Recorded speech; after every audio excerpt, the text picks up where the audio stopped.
Today we have a fan sent video. This one is from the NA server sent to us by Roman Ronin, and let's take a look what we've got. This is gonna be the first time I'm watching this battle. All I was told, it was a pretty close battle, and it had some big names on both sides. We've got Hades from the Zeus clan on the left, Tyrannus I saw a few times, Nikilio from the Zeus clan, RTK boss from RTK, and on the other side, on the red team, we've got El Sun Tzu, Pellasgos, Jackie Fish, and Kurgan King that I'm recognizing. All very good players. Roman Ronin, of course, right here. And so we're off.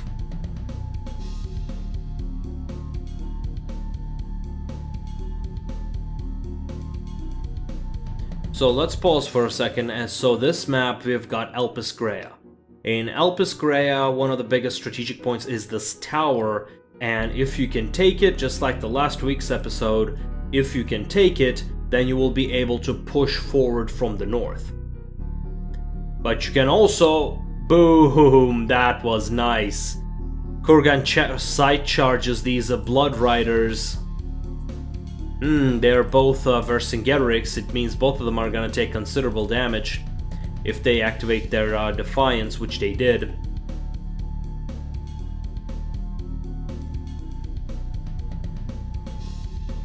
So the blue team is retreating right now. Very nice move by the red team. They've suffered some losses, but blue team is definitely the loser here. In the south, it looks like the blue team is spreading their team. I don't like that strategy. It means they won't be able to assist one another. And the red team has just assaulted and captured the tower right here, holding the area. Now here, what the blue team is doing is pretty interesting. Oh ho ho! Did you just see that? These men are burning alive. They're just being shot to pieces in a matter of seconds. The scorched earth just burned a hole straight through the ground. This is wow. That one has got to hurt. So a lot of the red team is on the north, but their south is completely empty, allowing the blue team to push around the enemy. But Hell Sun Tzu is waiting for an opportunity right here. He's scouting this area. So the blue team looks like they're not in a good position here.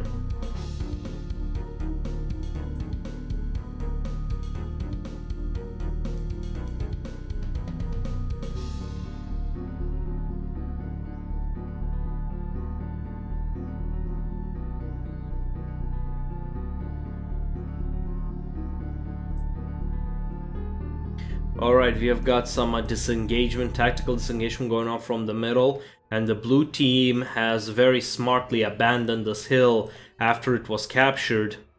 However, they're also doing a bit of ambushing strikes towards this hill, which is another strategic point. While they have lost the hill, they have won the forest, so that's pretty interesting. The blue team has moved from the middle to almost like halfway towards the enemy base from the middle.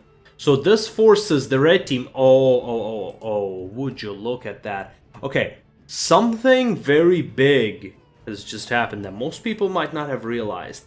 The red team has split, and they had to split because the blue team is now pushing towards their base with a tremendous force. Now, the presence of the scouting cavalry right here, these Italian nobles, is tier 8 cavalry here, means that the Sun Tzu was able to report back the movement, and we've got 3-6 units going towards the base. This is a pretty big deal, because if they enter the base, they're gonna be capping it really fast and just finishing the game right there. So the red team is going back, but a sizable portion of the red team has split and is now moving towards where the blue team is most advantageous. Despite them being 3 tiers lower, strategic advantages are a lot more important than the statistical advantages that these units have. So let's observe.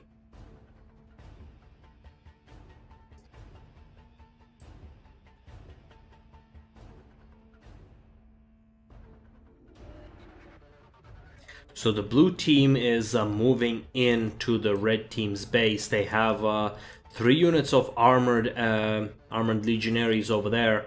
And the blue team has come out of the woods and are now attacking the red team's offensive forces. The offensive forces are forced to retreat. And these veteran legionaries, these heavy infantry, are for some reason walking through the woods. That's a very bad idea. Let's take a look what's going on here. These archers have walked to their death by this cavalry over here. Very bad move. So yeah, Pellasgos is taking his place over here by their base. That's a very smart move that they have made, but if it was a 10 versus 10, like a coordinated battle, this engagement over here should not have even happened. Although, this begs the question, in the future, if we do get 10 versus 10s, will it all boil down to just, you know, points and waiting 15 minutes? Well, it remains to be seen. So the red team is now pushing from the woods. However, they have lost it in the middle. This brings up the numerical advantage they have gained to the middle.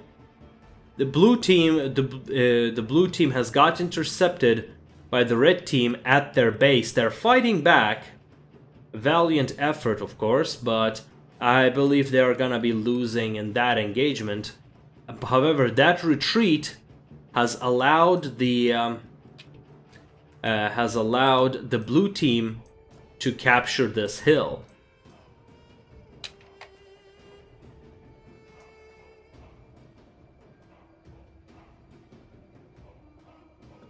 Now, they have been a little flanked, but they're still very split. So I've got 2 players over here versus the 4 players.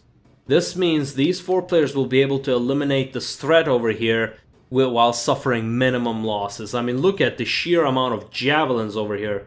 They're just gonna get shot to death. A similar thing is happening in this location, of course.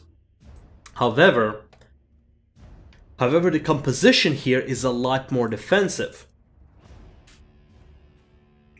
And all of these units have high missile block, meaning they will buy a lot of time for the defensive troops of the blue team to finish up the offensive troops of the red team and then join into the attack.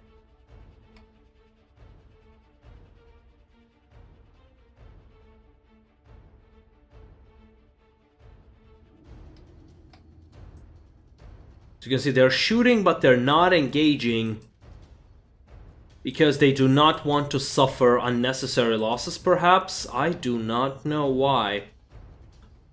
But yeah, engaging Leonidas with Scipio might not be a very good idea. I don't know what Sun Tzu is doing here by touching those Jima spears, because the fight in the shade does not go away like Testudo in melee engagement. These red troops are fighting quite valiantly over here. But now that we have established the idea, let's speed things up. So, just as expected, the blue team is now have their numbers dwindling. They're being shot at constantly. Oh, that is not very good on the blue team's side. Oh, did you just see that charge? That was tremendous. They got hit in the back by the Scipio's cavalry, and despite being spearmen, because they've been hit in the back, that one hurt very, very badly. So now we have them fighting, they're making their last stand at the base, trying to do as much damage as they can. And with the loss of these red troops, the blue team has gained a numerical advantage, and a significant one at that. This is very fascinating. So, as you can see, this buying time and these delay tactics can definitely work as long as your team is capturing something more important. As long as yeah, let's talk about that delay tactics. So right here we've got 1, 2, 3, 4 players being held by 2 players. What does this mean? What this means, every second they win within this location is 2 seconds net gain for the blue team. It means 2 seconds more that they can spend on anything else.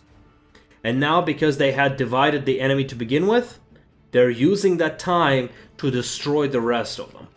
So buying time here and holding the line becomes very integral parts of the battle. In fact, that's where I believe one of the places that Scipio shines is in buying time.